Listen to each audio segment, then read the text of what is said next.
Le vent leur lassait la peau comme des lames invisibles, tandis que l'équipe progressait lentement sur les pentes glacées des Alpes françaises. Nous étions en 1981, et ce groupe de 5 randonneurs expérimentés avait décidé d'explorer un itinéraire peu fréquenté près du massif du Mont Blanc.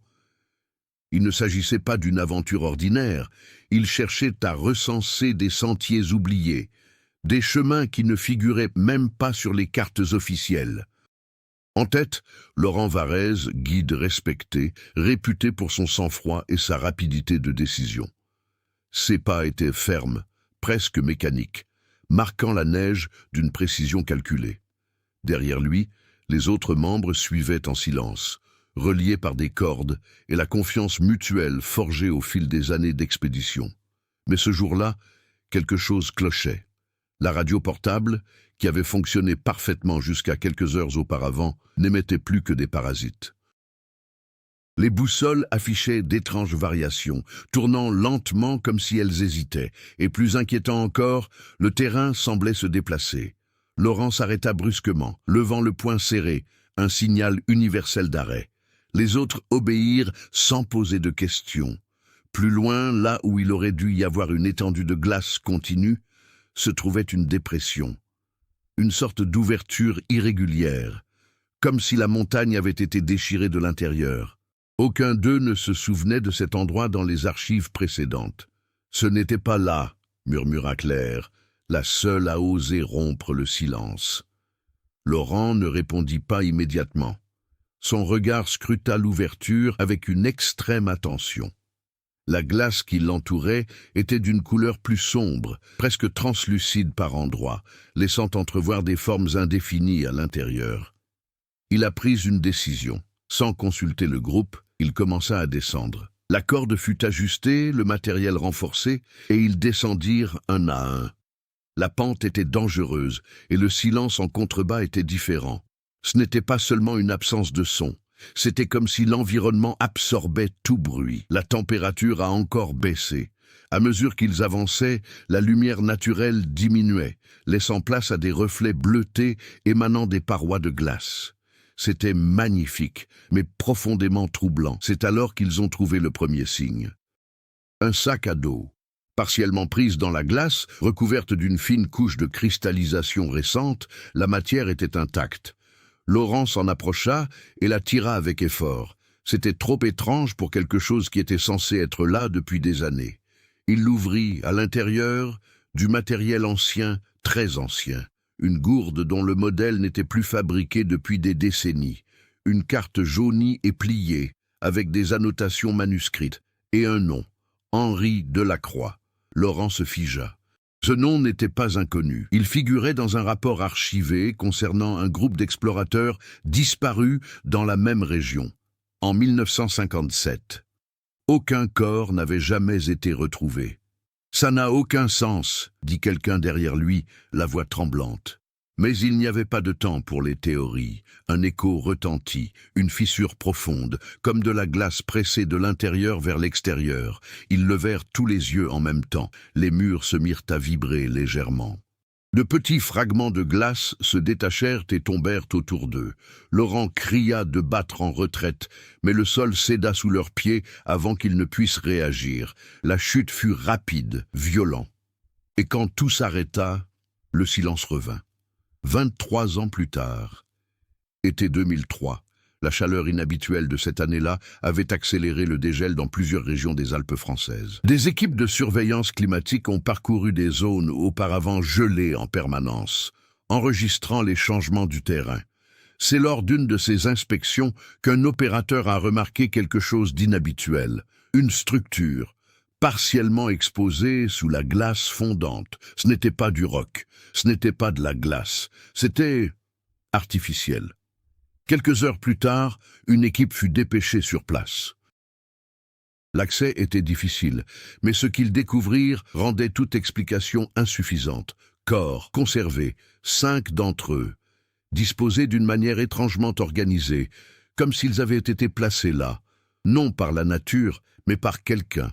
Ou quelque chose comme ça. Leur visage était intact, figé dans des expressions de terreur pure. Mais ce qui a vraiment retenu l'attention, Ce n'était pas l'état des corps. C'était un détail que personne ne pouvait ignorer. Ils étaient tous aveugles, et tout autour d'eux, gravés dans la glace avec une précision impossible, il y avait des marques, symboles. Cela n'appartenait à aucune langue connue.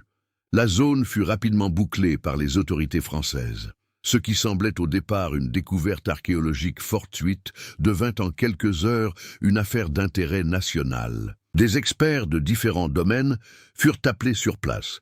Glaciologues, experts médico-légaux, linguistes et même historiens militaires.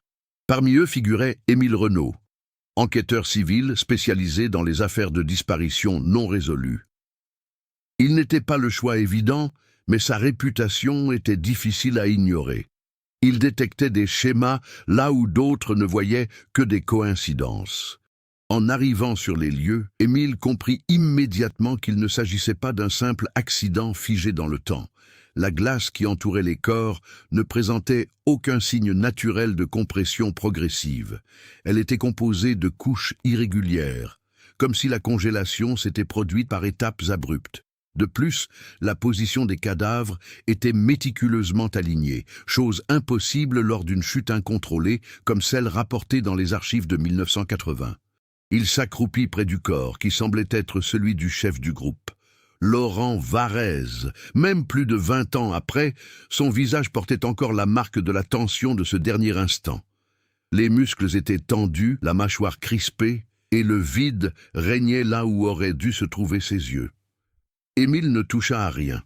Il se contenta d'observer. « Ils ne sont pas morts dans l'accident », a-t-il déclaré d'un ton bas mais ferme. Un des experts présents leva les yeux. « Comment peux-tu en être aussi sûr ?» Il désigna discrètement les mains posées sur le corps. Leurs doigts étaient cassés, non pas par le choc, mais par la force appliquée. Comme s'ils avaient tenté de résister, comme s'ils s'étaient battus. Et ils ont perdu. Pendant que l'équipe collectait des données, un autre détail a commencé à attirer l'attention. Les symboles. Gravés dans la glace autour des corps, ces marques n'étaient pas superficielles. Elles pénétraient profondément dans les couches gelées, comme si elles s'étaient formées en même temps que la glace. Les lignes étaient d'une précision extrême, géométrique, presque mathématique. Un linguiste a tenté de les répertorier. Mais s'est vite rendu compte qu'ils n'appartenaient à aucun système connu. Ce n'était ni du latin, ni des runes nordiques, ni aucune forme d'écriture moderne. C'était quelque chose hors contexte. Émile a photographié chacune d'elles. Il y avait quelque chose dans ces motifs qui le dérangeait, non pas à cause de leur caractère inhabituel, mais à cause de cette impression de familiarité déformée, comme reconnaître un mot sans pouvoir se rappeler sa signification. Par ailleurs, les archives de l'expédition de 1980 ont été rouvertes. Les 5 membres étaient considérés comme très expérimentés. Aucun antécédent d'erreur grave, aucun échec de planification. La disparition a toujours été traitée comme un accident dû à des conditions extrêmes, mais à présent, cette explication semblait insuffisante. Et ce n'était pas tout. En consultant de vieux dossiers, Émile a découvert une coïncidence troublante. Le nom trouvé sur le sac à dos lors de l'expédition, Henri Delacroix, ne faisait pas seulement partie d'un groupe disparu en 1957. Il faisait partie d'une équipe plus importante. Une équipe qui, selon des documents incomplets, enquêtait sur des anomalies géologiques dans la même région. Le rapport était vague. De nombreuses pages manquaient ou étaient classifiées. Mais une phrase restait lisible. « Évitez de poursuivre les fouilles. La structure n'est ni stable ni naturelle. » Émile ferma lentement le dossier. Il ne s'agissait pas simplement d'une disparition. C'était une répétition. Quelque chose à cet endroit existait bel et bien. Cela a persisté. Sur le site de la découverte, un autre événement a engendré encore plus de tension. Lors du dégagement partiel de la glace, une cavité commença à se révéler sous les corps. Elle n'était pas grande, mais il était clair qu'elle ne s'était pas formée par hasard. Ses parois étaient trop lisses, avec des angles trop marqués pour être naturels. Un des techniciens a pointé la lampe torche à l'intérieur. Il y a autre chose là-dessous. La lumière révéla des fragments métalliques. Vestiges de matériel. Mais ils n'appartenaient pas au groupe de 1980. Ils étaient plus âgés, beaucoup plus vieux. l'équipe a décidé d'étendre la zone de fouille, contrairement aux recommandations initiales. Quelques heures plus tard, ils découvrirent ce qui semblait être l'entrée d'une structure enfouie sous la glace. Pas une grotte, pas une fissure, une seule entrée, artificielle. Et, gravée au-dessus, partiellement cachée par la glace qui résistait encore à la fonte, le même symbole, plus gros. Plus de détails, et pour la première fois clairement intentionnel. Émile ressentit une lourdeur dans sa poitrine qu'il ne pouvait expliquer. C'était bien plus qu'une simple découverte scientifique, c'était un avertissement. Cette nuit-là, réfugié dans un campement de fortune à proximité, Émile ne parvint pas à dormir. Les images des corps, les symboles et la structure ne le quittaient pas. Mais il y avait autre chose. Quelque chose qu'il n'avait pas encore partagé avec l'équipe. En agrandissant l'une des photos des symboles, il remarqua un motif récurrent, séquence, répétition. Comme s'il ne s'agissait pas simplement d'écrire, mais d'un système organisé, presque comme des coordonnées ou des instructions. Et au centre de l'une de ces formations, il y avait une marque différente, un symbole isolé, qui apparaissait systématiquement dans tous les enregistrements, comme une signature ou un point central. Émile fixa l'écran pendant plusieurs minutes. Ensuite, il a fait quelque chose qui n'était pas prévu par le protocole. Il a comparé les symboles avec d'anciens dossiers d'autres affaires non résolues. Cas ignorés, affaires oubliées. Et il l'a trouvé. Correspondance. Pas identique, mais suffisamment similaire pour provoquer un malaise. Des archives dispersées sur plusieurs décennies. Différents lieux. Mais ils ont tous un point commun. Disparition et de la glace. Dehors, le vent s'est levé à nouveau. Mais cette nuit-là, il n'y avait pas que la météo qui avait changé. Quelque chose avait été mis au jour. Et peut-être que cela n'aurait pas dû être le cas. Le lendemain matin, l'atmosphère à la base avait changé. Ce n'était pas seulement la température qui avait chuté brutalement pendant la nuit, mais aussi la tension qui régnait au sein de l'équipe. La découverte de cette structure enfouie dans la glace avait transformé la mission scientifique en une expérience indéfinie et pesante. Personne ne l'exprimait ouvertement, mais tous le sentaient. Ce n'était pas un endroit comme les autres. Néanmoins, les travaux se sont poursuivis. L'entrée de la structure a été partiellement ouverte après des heures de fouilles contrôlées. La glace environnante semblait inhabituellement résistante, plus dense, plus compacte, comme si elle protégeait ce qui se trouvait en dessous. Lorsqu'ils eurent enfin suffisamment d'espace, un courant d'air froid s'échappa de l'intérieur. Mais ce n'était pas un rhume naturel. Il faisait sec, vieux, comme l'air contenu dans un espace clos depuis bien plus longtemps que ne le justifierait aucun calcul. Émile fut l'un des premiers à descendre. Muni d'une lampe torche, d'un appareil photo et d'un capteur portatif, il franchit l'ouverture, suivi de 2 techniciens. L'intérieur était exigu, mais clairement structuré. Les parois, lisses, ne présentaient pas l'irrégularité typique des formations naturelles, avec des motifs subtils qui ne se révélaient que sous certains angles de lumière. Et les symboles étaient partout, pas seulement enregistrés, intégrés, comme si la structure elle-même avait été moulée à partir d'eux. Ce n'est pas une sculpture ajoutée après coup, a déclaré l'un des techniciens en passant la main près de la surface sans la toucher. Elle a été réalisée en même temps que le matériau. Émile ne répondit pas. Il l'avait déjà compris. Le sol était légèrement en pente. Un étroit couloir menait à un point encore plus profond, où aucune lumière ne pénétrait. Ils avancèrent.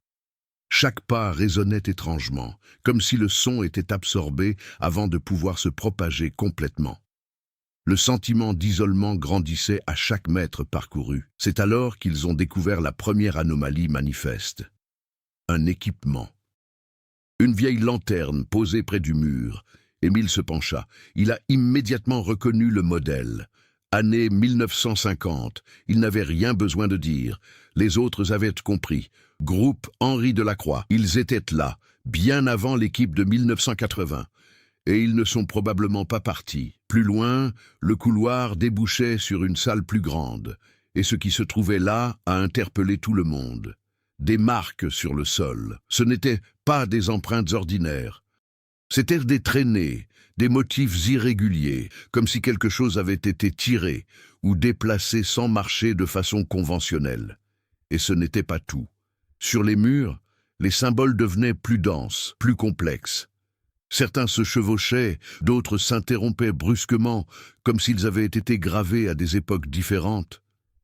Émile rapprocha la lampe torche d'une des sections. Il y avait quelque chose sous la surface, piégé à l'intérieur du matériau translucide. Il a ajusté l'angle de la lumière et il vit un fragment de tissu, parti d'une veste, avec une étiquette partiellement visible. Ce n'était pas des années 1950, même pas de 1980, c'était plus récent, beaucoup plus récent. C'est impossible, murmura l'entraîneur, mais ce n'était pas le cas. Cela ne signifiait qu'une seule chose, quelqu'un était passé par là après 1980, et il n'en restait aucune trace. La radio émettait un sifflement. La voix venant de la base semblait tremblante. L'équipe. Nous avons un problème. Ingérence. Répétez. Les capteurs externes enregistrent une légère activité sismique, mais son origine reste inconnue. Émile échangea un regard avec les autres. La structure réagissait-elle? Avant qu'il puisse répondre, le sol vibra. Cette fois, sans subtilité. Une brève secousse, mais suffisamment intense pour provoquer le détachement de petits fragments de glace du plafond. « Nous devons partir », a déclaré l'un des entraîneurs. Mais Émile hésita. Quelque chose dans la chambre centrale le retenait prisonnier. Tout en profondeur, presque dissimulé par l'obscurité, se trouvait une formation différente. Ce n'était pas un mur, c'était une surface courbe, comme une porte. Ils se sont approchés l'un de l'autre, et alors ils virent le symbole. Le même symbole central qui apparaissait dans tous les enregistrements, désormais à une échelle beaucoup plus grande, profondément gravé dans la surface, et autour de petites cavités, comme des pièces imbriquées ou qui point d'activation. « Ce n'est pas qu'un lieu », murmura Émile. « C'est un mécanisme. » La secousse est revenue, plus fort, cette fois accompagnée d'un son grave. Tombe. Cela ne venait pas de l'extérieur, cela provenait de l'intérieur de la structure, comme quelque chose qui s'éveille. « Maintenant !» cria l'entraîneur. Ils commencèrent à battre en retraite, mais quelque chose a changé. Le couloir par lequel ils étaient entrés semblait différent. Plus étroit, plus long, les murs étaient plus proches. « Ce n'était pas comme ça avant », dit l'un d'eux, essoufflé. La lampe torche a clignoté. Une fois, deux, et puis, pendant un bref instant, il a été supprimé. L'obscurité totale, silence absolu. Et dans cette seconde, quelque chose a bougé. Le son n'est pas clair, forme non définie, mais une présence, rapide, suivant, faux. Les lumières se sont rallumées, et tout semblait identique. À un détail près, il y avait de nouvelles marques au sol. Frais, comme si quelque chose était passé là, à ce moment précis. À l'extérieur, à la base, les capteurs s'affolaient. Lectures incohérentes. La température chute brutalement.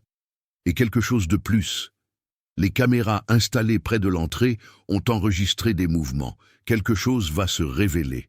Mais ce n'était pas humain. L'image s'est figée avant d'être enregistrée clairement. Mais cela a suffi à provoquer la panique. « Il faut les sortir de là !» a crié l'un des opérateurs. Mais il était trop tard. À l'intérieur de la structure, Émile et les autres couraient. Le chemin semblait se réorganiser de lui-même. Des courbes là où il y avait autrefois des lignes droites, des ombres qui ne correspondaient pas à la lumière. Je suis maintenant plus haut, plus près, rythmique, comme respirer, ou une impulsion. Le conflit ne portait plus sur la compréhension de ce qui s'était passé en 1980. Il s'agissait de survivre à ce qui continuait de se produire. Le chaos généré au sein de la structure commença bientôt à se refléter à l'extérieur. À la base, la situation a dégénéré en quelques minutes. Les relevés des capteurs ont commencé à afficher des schémas impossibles. Des pics d'activité suivis de chutes brutales. Comme si quelque chose interférait directement avec l'équipement. Aucun technicien n'a réussi à stabiliser les données. Mais il y avait quelque chose d'encore plus inquiétant. Les émissions enregistrées. En tentant de rétablir le contact avec Émile et les autres, les opérateurs se sont rendus compte que la radio ne fonctionnait pas seulement mal, mais qu'elle rediffusait des fragments d'anciennes communications. Voix, déformées, déconnectées, mais clairement humains. Mais nous n'aurions pas dû y aller. Ce n'est pas de la glace, il est toujours en vie. Les messages n'étaient pas à jour, et ils n'appartenaient pas à l'équipe présente. L'un des opérateurs s'est figé en reconnaissant un nom mentionné au milieu des grésillements. Delacroix. Un silence absolu régnait dans la pièce. Sans que personne n'ait besoin de le dire, tout le monde comprenait. Ces enregistrements n'étaient pas capturés, ils étaient rejoués à partir d'un point inconnu, comme un écho prisonnier du temps. À l'intérieur de la structure, la tension augmentait à chaque seconde qui passait. Émile et les deux entraîneurs ne cherchaient plus à comprendre l'environnement. Ils s'y adaptaient sans cesse. Le chemin changeait constamment, subtilement, mais suffisamment pour créer une certaine désorientation. En quelques instants, les repères visuels devinrent incohérents. L'un des entraîneurs, Julien, a commencé à paniquer. « On tourne en rond », dit-il, respirant trop vite. Émile marqua une pause. Il regarda les murs, les symboles. Ils n'étaient pas seulement là, ils étaient en train de changer. Pas de manière évidente, mais en se réorganisant, comme s'ils réagissaient à leur présence. « Ce n'est pas un labyrinthe », dit Émile en essayant de garder une voix calme. « Il réagit à nous. » Julien recula. « Comment réagissez-vous » Émile n'a pas répondu immédiatement. Car à ce moment-là, il réalisa quelque chose de pire. Les marques sur le sol n'étaient pas seulement les leurs. Il y avait d'autres traces, anciens. Chevauchement, plusieurs directions. C'était comme si plusieurs personnes avaient essayé de partir, à des moments différents, et ça a échoué. Pendant ce temps, à la base, une décision difficile commençait à se dessiner. Le coordinateur des opérations, Mathieu Keller, a reçu un appel direct de ses supérieurs. L'ordre était clair, suspendre les fouilles et évacuer immédiatement la zone. Le risque avait dépassé toute justification scientifique. Mais il y avait un problème. L'équipe était encore à l'intérieur. Keller hésita. Je savais qu'attendre pouvait aggraver la situation, mais abandonner l'équipe, ce n'était pas envisageable. Cependant, une autre information a tout changé. L'un des techniciens de surveillance a agrandi la dernière image capturée par les caméras externes avant la panne. « Monsieur, vous devez voir ceci. » L'image était déformée, avec des interférences, mais il était possible d'identifier l'entrée de la structure. Et quelque chose de plus. Sens unique, partiellement visible, trop grand pour être humain, disproportionné, et l'immobilier, comme s'il observait. Keller a pris sa décision. Préparez-vous à une évacuation immédiate. Et l'équipe en interne, qu'en est-il? Il n'a pas répondu. De retour à l'intérieur du bâtiment, Émile commença à distinguer un schéma plus clair dans les symboles. Ils ne faisaient pas que déménager. Ils étaient en train de faire la queue. Direction. Il se retourna lentement, analysant les environs. Il y avait un flux, un guide invisible, comme si tout menait à un seul point. « Nous ne sommes pas perdus », a-t-il finalement déclaré. Les deux autres le fixaient du regard. « Alors, où allons-nous » Émile pointa du doigt devant lui. « Au centre ». Julien secoua la tête, incrédule. « Et vous pensez que c'est une bonne idée ?» Avant qu'il puisse répondre, un nouveau son retentit, cette fois, plus clairement. Mesure. Pas les leurs. Venant de quelque part devant. Planche. Traînée. Et irrégulier. La lampe torche d'un des techniciens clignotait. « Y a-t-il quelqu'un d'autre ici ?» Le son s'est arrêté. Silence. Et puis une voix, faible, quasi inaudible. Mais ensuite, « Ne regardez pas !» Tous trois se sont figés. Julien a été le premier à réagir. « Qui est là ?»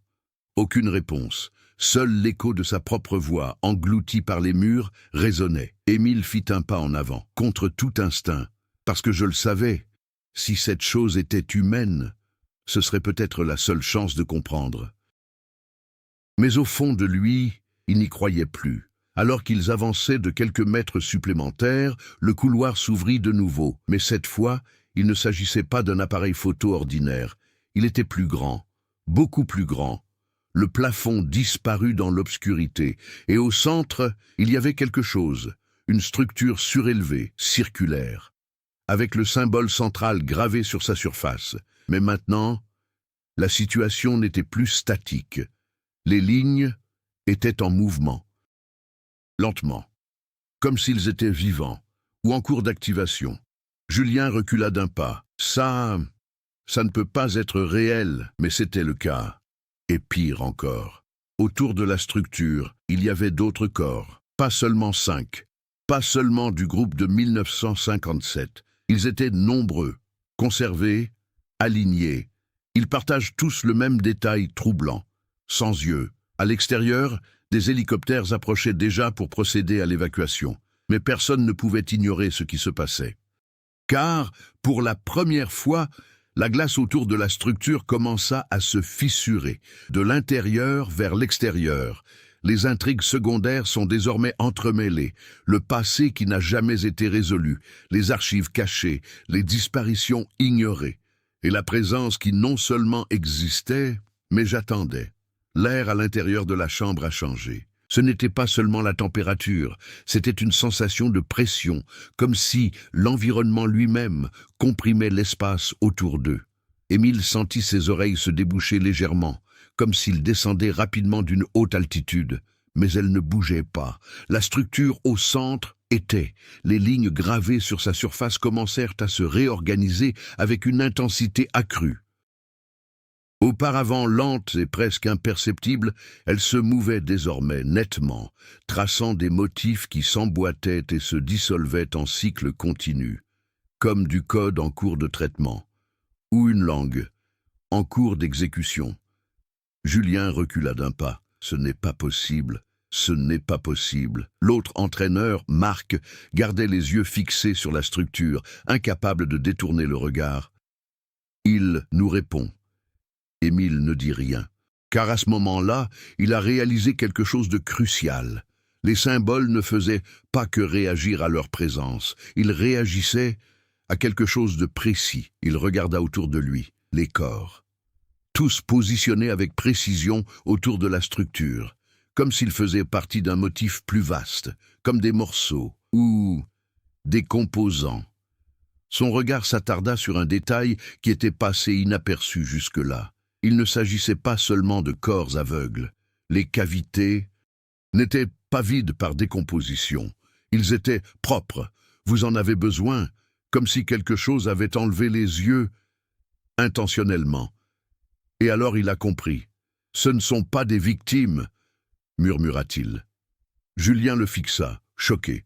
Quoi? Émile désigna lentement la structure. Ils en font partie. Avant qu'ils puissent réagir, le son est revenu, plus haut, plus près. Et cette fois, c'est indéniable, mouvement. Derrière eux, ils se retournèrent tous en même temps, et ils virent une silhouette, debout, parmi les corps, propriété. Pendant une seconde qui parut une éternité, personne ne respira. La silhouette était humaine, ou du moins l'avait été. Le corps était partiellement conservé, de vieux vêtements collés à la glace. Mais sa posture était étrange, trop rigide, trop artificielle. Et puis, elle a déménagé. Une étape, voilà, traînée. Le son résonna dans la chambre comme un avertissement. Julien a crié. Marc recula, manquant de trébucher. Mais Émile resta. Parce qu'il avait reconnu quelque chose, le visage ou ce qu'il en restait, Henri Delacroix, ou plutôt ce qu'il en restait. Ses yeux n'étaient pas absents, ils étaient remplis, à cause de quelque chose de sombre, profond, comme si le vide avait été comblé. La silhouette fit un autre pas, et puis ça s'est arrêté. Sa tête s'inclina légèrement. J'observe, analyse en cours, et, pour la première fois, il a parlé. Vous avez ouvert, la voix ne sortait pas seulement de la bouche. Cela résonna, comme si plusieurs couches parlaient en même temps. Julien tomba à genoux complètement effondré. Ce n'est pas réel, ce n'est pas réel. Émile fit un pas en avant, contre tout instinct. Qu'est-ce que c'est? Demanda-t-il fermement, alors même que sa peur grandissait. La silhouette resta immobile un instant, et puis il a répondu. Continuité. La structure centrale a réagi immédiatement. Les files d'attente se sont accélérées. Le son grave s'intensifia et le sol se remit à vibrer. Plus fort, plus agressif. Marc a crié « Nous devons partir, maintenant !» Mais il était trop tard. Les murs commencèrent à se refermer. Pas rapidement, mais inévitablement, comme un mécanisme activé. La silhouette de Delacroix a franchi une nouvelle étape. Vous êtes nécessaire. Et puis, comme si elle obéissait à un ordre invisible. Les autres corps commencèrent à bouger. Pas tous, mais certains. Assez. Mouvement lent, désorganisé, mais ciblé. Pour eux. Julien essaya de se lever, mais ses jambes ne répondirent pas. Marc tira Émile par le bras. « Allons-y !» Mais Émile résista. Son regard était fixé sur la structure, parce qu'il avait compris une chose de plus. Les incrustations autour du symbole central, ils avaient exactement le même nombre de postes. Combien y a-t-il de corps autour? Et certains étaient vides, en attendant. Dehors, la situation avait atteint son point de rupture. La glace autour de l'entrée a commencé à s'effondrer en gros blocs. L'équipe d'évacuation a battu en retraite, ne pouvant s'approcher en toute sécurité. Mais le plus alarmant restait à venir. Les capteurs ont enregistré quelque chose d'impossible. Un mouvement provenant de l'intérieur de la glace, pas superficiel, profond, comme si quelque chose d'énorme se déplaçait sous toute la montagne. À l'intérieur de la chambre, Émile finit par céder. « Nous devons partir », dit-il en reculant. Mais le chemin n'était plus le même. La structure avait complètement changé. Les couloirs ont disparu. Il ne restait plus qu'un seul billet, étroit, sombre, et en descendant encore plus bas. Marc se retourna. Les silhouettes se rapprochaient, lentement, pas de précipitation, comme s'ils savaient qu'il n'y avait pas d'issue. « Nous n'avons pas le choix. » Émile hocha la tête. Et puis, sans se retourner, ils ont couru, pour une exploration plus approfondie. Le point de basculement était arrivé. Ce n'était pas un lieu de mort, c'était un système actif, et ils venaient de l'activer complètement. La descente fut brutale. Le tunnel étroit semblait comprimer l'air, forçant chaque respiration à se faire par courtes rafales désespérées. Émile et Marc avançaient presque à l'aveuglette, guidés seulement par la lumière vacillante de leurs lampes torches, qui clignotaient de plus en plus souvent à chaque seconde qui passait. Julien ne viendrait plus. Personne n'avait besoin de dire quoi que ce soit. Le son qui persistait, un cri brutalement interrompu, suffisait. Mais il n'y avait pas le temps de réagir. Le tunnel s'interrompait brusquement, les plongeant dans une nouvelle chambre, plus gros, plus profond. C'était complètement différent de tout ce qu'ils avaient vu auparavant. Le sol n'était plus de la glace ordinaire. Il faisait sombre, presque vitreux, comme si elle avait été fondue et solidifiée d'innombrables fois. Et au centre, il y avait un vide, pas un trou, mais il y avait un endroit où la lumière ne semblait pas fonctionner correctement. Marc désigna du doigt, tremblant. « Vous voyez ça ?» Émile était là. Mais il n'a pas répondu, car à ce moment-là, la radio connectée à son équipement s'est remise à fonctionner, pas avec de l'électricité statique, mais avec une clarté absolue. Équipe, évacuation en cours, je répète, évacuation en cours, era à voz da base, mais quelque chose clochait. Le ton, trop froid. Intro mécanique, répondait immédiatement. Marc a pris la radio. Nous sommes vivants. Nous sommes plus profondément à l'intérieur de la structure. Nous avons besoin d'être guidés. Silence. Pendant une seconde. 2. Et puis, vous ne devez pas partir. Les deux se regardèrent. Quoi?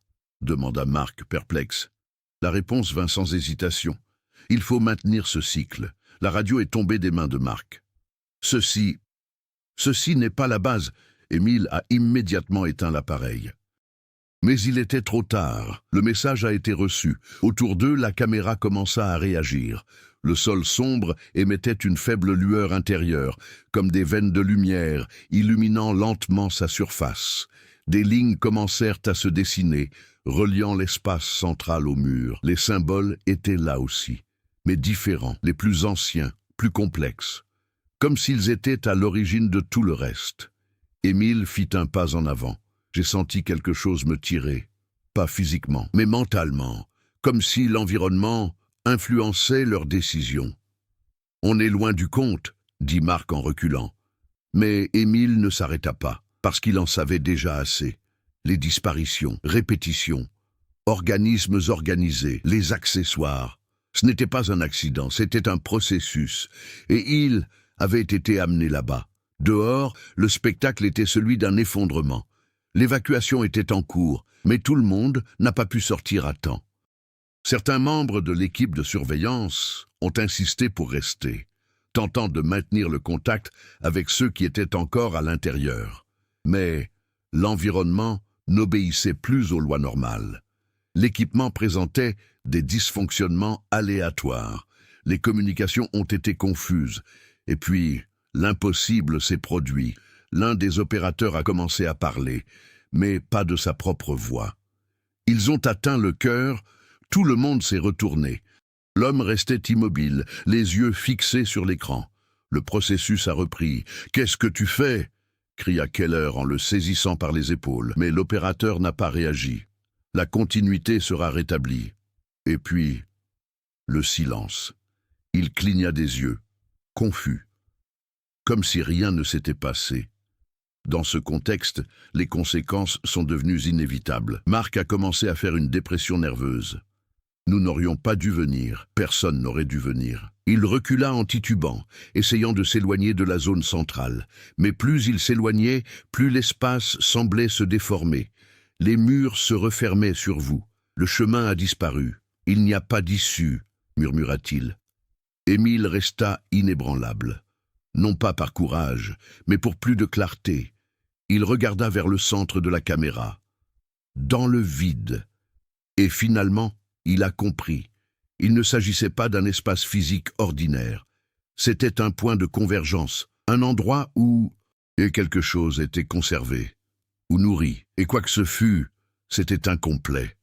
Un nouveau son résonna, mais cela ne venait pas de l'extérieur. Cela venait de l'intérieur de l'esprit, un bruit sourd, rythmique, comme un pouls. Marc tomba à genoux, la tête baissée. « Arrêtez, arrêtez, arrêtez !» Mais cela ne s'est pas arrêté. Émile le ressentit aussi, mais au lieu de résister, il a écouté, et ce qu'il a entendu n'était pas un son, c'était standard, séquence, les symboles. Il ne s'agissait pas seulement d'effets visuels, c'était des instructions.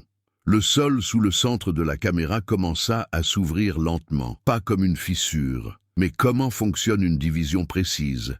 Révélation ci-dessous, quelque chose qui ne réfléchissait pas la lumière. Elle n'était pas absorbée, il existait tout simplement. Marc regarda, et il a crié « Ne regarde pas ça !» Mais il était trop tard. Émile avait regardé, et qu'a-t-il vu? C'était indescriptible, non pas parce que c'était incompréhensible, mais parce que cela ne devrait pas se remarquer. Dehors, le dernier hélicoptère décollait. La base était en cours d'abandon, mais avant de partir, Keller jeta un dernier regard à l'endroit. Et il vit. La surface de la glace est en mouvement, pas de casse, réorganisation, comme si la montagne se rapprochait à nouveau. Scellage.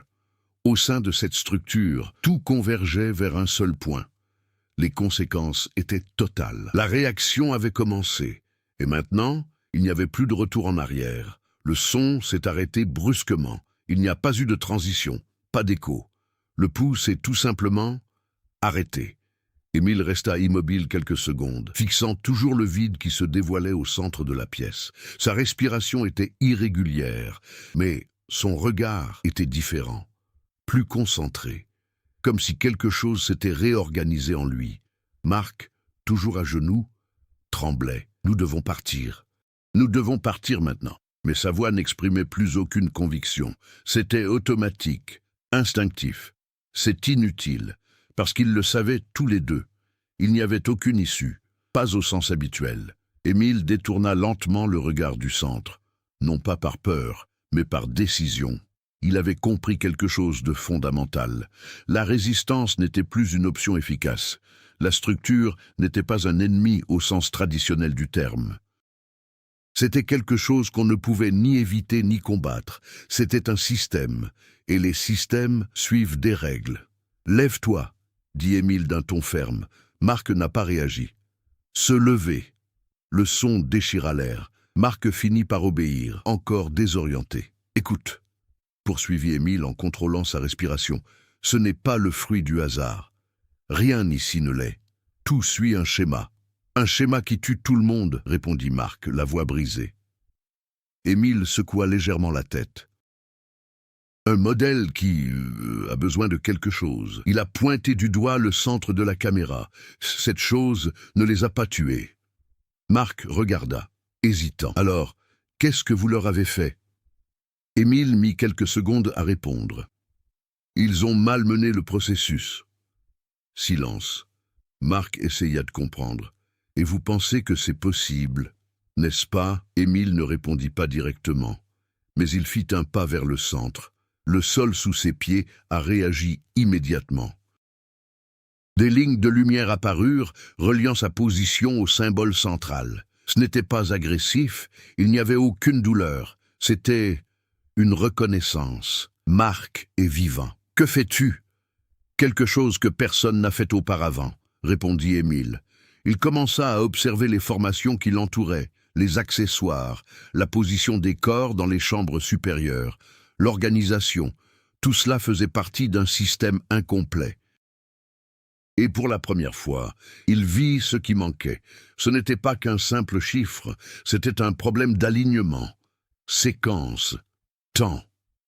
Ils ont essayé de partir, dit Émile, plus pour lui-même que pour Marc.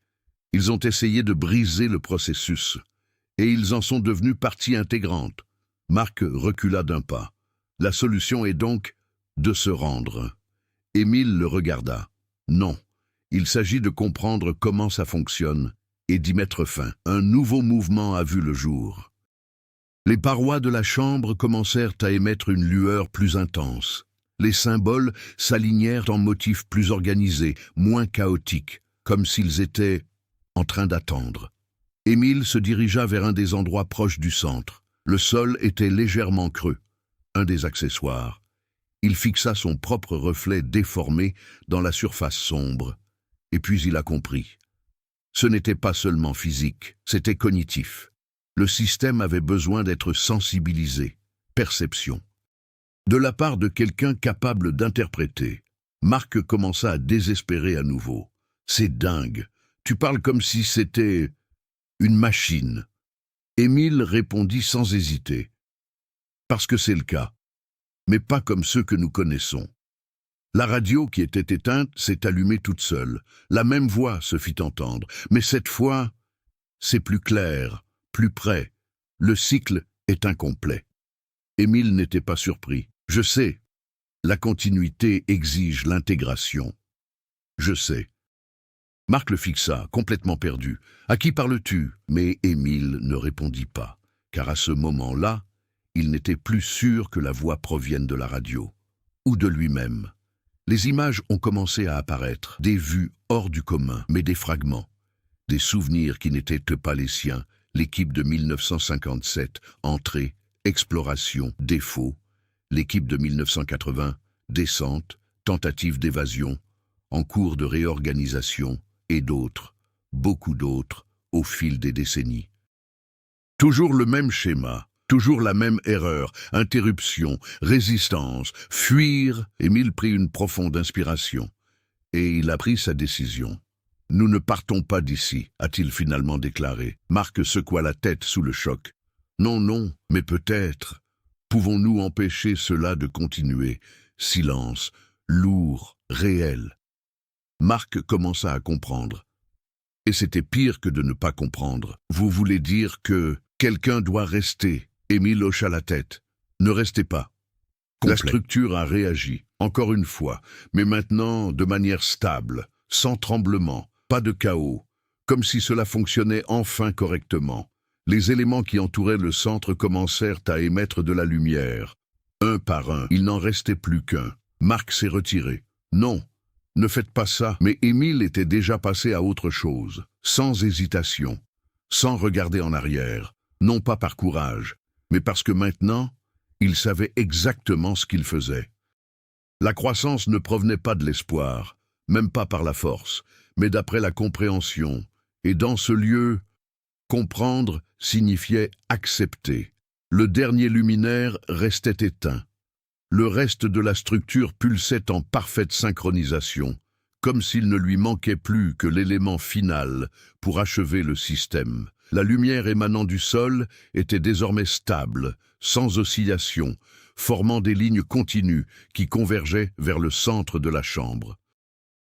Émile se trouvait précisément à cet endroit, propriété. J'observe, il n'y avait plus aucun doute dans ses yeux. Marc, quelques mètres derrière, respirait bruyamment, comme si chaque seconde passée à l'intérieur rendait l'air plus lourd.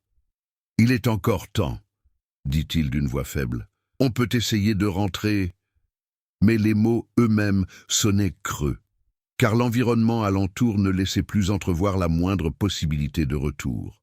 Les couloirs avaient disparu. Les murs étaient continus, entrée gratuite, aucune issue. La structure s'était complètement refermée. La radio a recommencé à émettre du son, mais maintenant, ce n'était plus seulement une voix. Il y en avait plusieurs, chevauchements, des couches de vieux disques, des fragments de personnes qui étaient là avant. Ne touchez pas à ça, c'est faux. Il me regarde. Ce n'est plus nous. Marc se boucha les oreilles. Faites que ça s'arrête. Mais Émile ne réagit pas, car désormais, il pouvait les distinguer. Il ne s'agissait pas de messages aléatoires, c'étaient des tentatives infructueuses d'interrompre un processus qui exigeait de la continuité. Et ils avaient tous quelque chose en commun, peur, confusion, résistance. Il regarda de nouveau la prise vide, et ensuite, pour les autres. Les corps autour de la chambre n'étaient pas disposés de manière chaotique. Il y avait une logique à cela, une séquence spécifique. Et pour la première fois, il put le voir dans son intégralité. Ce n'était pas qu'un simple système de confinement.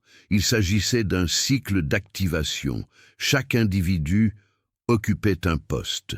Chaque poste contribuait à une partie du processus. Mais tous ceux qui l'avaient précédé avaient échoué pour une raison simple. Aucun d'eux n'a compris l'ensemble de l'affaire. Marc recula d'un pas, mais il n'est pas allé très loin. L'espace derrière lui se refermait lentement, comme si l'environnement rejetait toute tentative de s'éloigner. « Nous sommes piégés », murmura-t-il, finissant par l'accepter. Émile hocha légèrement la tête.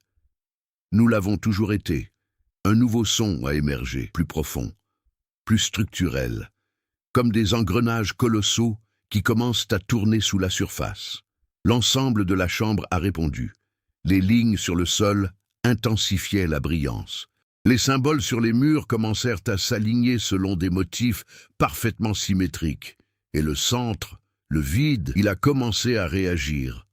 Pas d'expansion, mais nous définir nous-mêmes, comme si cela prenait forme. Émile ressentit à nouveau la pression mentale. Mais maintenant, au lieu de résister, il s'est organisé. Les normes, les séquences, les relations entre les symboles, tout était logique, comme s'il lisait enfin quelque chose qui avait toujours été là. Et le message était clair. Le système n'était pas hostile, il était incomplet, et tout ce qui s'était passé jusque-là n'était qu'échec d'exécution. La radio s'est tue, pleinement. Aucune interférence, aucune voix. La structure n'avait plus besoin de communication externe. Parce que le processus était déjà dans sa phase finale. Marc regarda Émile, les larmes glaçant son visage. « Si vous faites cela, que vous arrivera-t-il » Émile ne répondit pas immédiatement. Il observa le centre. La coupe, convergence. Et puis il a dit avec un calme absolu, « Je cesse d'être simplement moi. » Marc secoua la tête désespéré. « Ce n'est pas un choix. » Émile le regarda. C'est le seul qui n'ait jamais été fait correctement. Le sol, sous la dernière articulation, commença à émettre une lumière plus intense, contrairement aux autres, plus profond, plus actif, comme s'il attendait quelque chose de précis, ou une personne en particulier. Marc retomba à genoux, affaibli. pas de discussion. Je regarde simplement. Car au fond, il avait compris lui aussi. Il n'y a pas eu de victoire. Il n'y avait pas d'échappatoire. Il n'y avait qu'une conclusion. Émile fit le premier pas, et le système a réagi immédiatement. Les lumières convergeaient, les symboles se sont stabilisés. Le son de la basse atteignit un niveau stable, presque harmonique. Tout était prêt. Le point culminant ne serait pas un combat, ce serait une décision. Il n'y avait pas de compte à rebours avant ce moment. Il n'y a pas eu d'explosion, même pas un effondrement immédiat, un silence absolu, suivi d'une action. Émile franchit la dernière étape et se positionna exactement au-dessus de la dernière douille. Dès que son poids s'est stabilisé au centre, tout a réagi. Les lignes au sol s'illuminèrent simultanément, formant pour la première fois un motif complet. La lumière se propagea le long de chaque connexion, remontant les murs, traversant les symboles, activant chaque marque comme s'il s'agissait de circuits enfin alimentés. Le son grave devint continu, écurie, vivo. Marc fut projeté en arrière par une force invisible. Non violente mais suffisante pour le déséquilibrer. Il tenta de se relever mais en vain. L'air lui-même semblait plus dense, le plaquant contre le sol. « Émile !» cria-t-elle, mais sa voix résonna à peine, parce que l'environnement avait changé. L'espace ne semblait plus physique. Les murs n'étaient plus fixés. Les symboles commencèrent à se déplacer en couches tridimensionnelles, comme s'ils se réorganisaient en quelque chose de plus grand, quelque chose qui transcendait la structure elle-même. Et au centre, le vide répondit. Pour la première fois, elle prit forme. Il ne s'agit pas d'une forme solide, même pas définie, mais une présence, quelque chose qui ne pouvait être mesuré ni compris par des paramètres humains. Et pourtant, c'était là. Émile n'a pas reculé. Son regard était fixe, mais elle ne reflétait pas la peur, il reflétait la compréhension. Les souvenirs sont arrivés tous en même temps, pas dans l'ordre, mais simultanément. L'équipe de 1957, le moment où ils ont réalisé qu'il était trop tard, la tentative de destruction de la structure, l'erreur, assimilation, l'équipe de 1980, cela reste. La découverte initiale, le contact, la tentative d'évasion, la même erreur et tous les autres, des décennies de répétition, échecs cumulés, interruptions, résistance. Mais maintenant, il y avait quelque chose de différent. Émile n'a pas tenté de s'enfuir, il n'a pas essayé de briser le système, il a terminé. La présence au centre a apporté la réponse, pas avec des mots, mais avec intégration. Des lignes de lumière commencèrent à s'élever le long du corps d'Émile, pas sous forme d'énergie. Mais c'est juste pour information. Chaque symbole, chaque motif, chaque séquence, connexion en cours, passage, réorganisation. Marc regardait, incapable de détourner le regard. Le corps d'Émile ne se déforma pas. Aucune douleur visible n'était perceptible. Mais quelque chose était en train de changer. Votre posture, votre expression, sa propre présence, comme si elle était redistribuée. Le son atteignit son paroxysme, et puis ça s'est arrêté. Tous, tout à coup, silence total.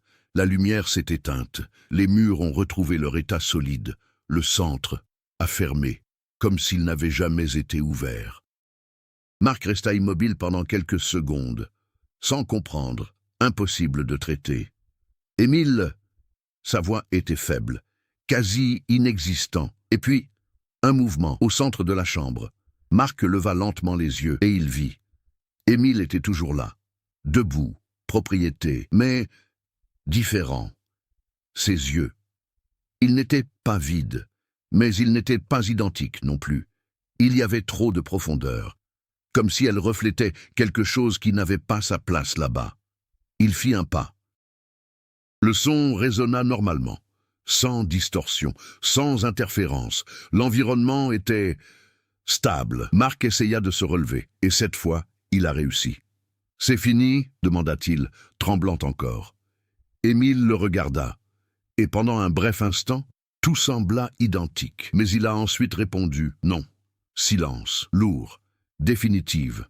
C'est terminé. La glace au-dessus de la structure a cessé de bouger. Les fissures se sont arrêtées. La montagne s'est stabilisée, comme si quelque chose de profond avait enfin été résolu.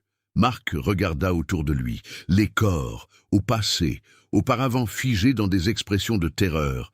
Maintenant, ils étaient différents, détendus, comme si quelque chose avait été libéré. Mais il y avait un hic, les accessoires.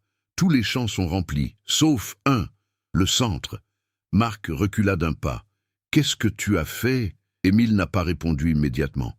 Il regarda autour de lui. Ensuite, le corps lui-même, comme s'il était en train d'évaluer quelque chose. Et puis il a dit « Je l'ai corrigé ».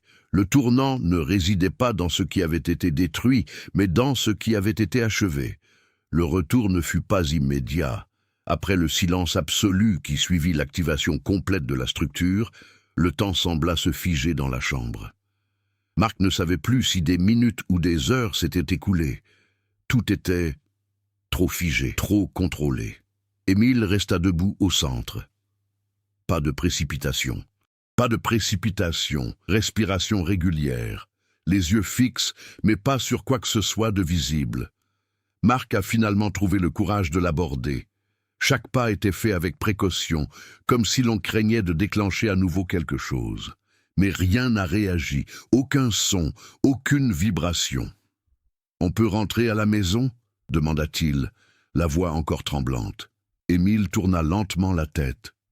Le mouvement était naturel, mais il y avait quelque chose de trop précieux chez lui, comme si chaque geste était calculé.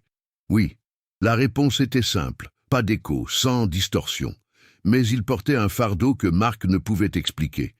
Le chemin du retour apparut, littéralement.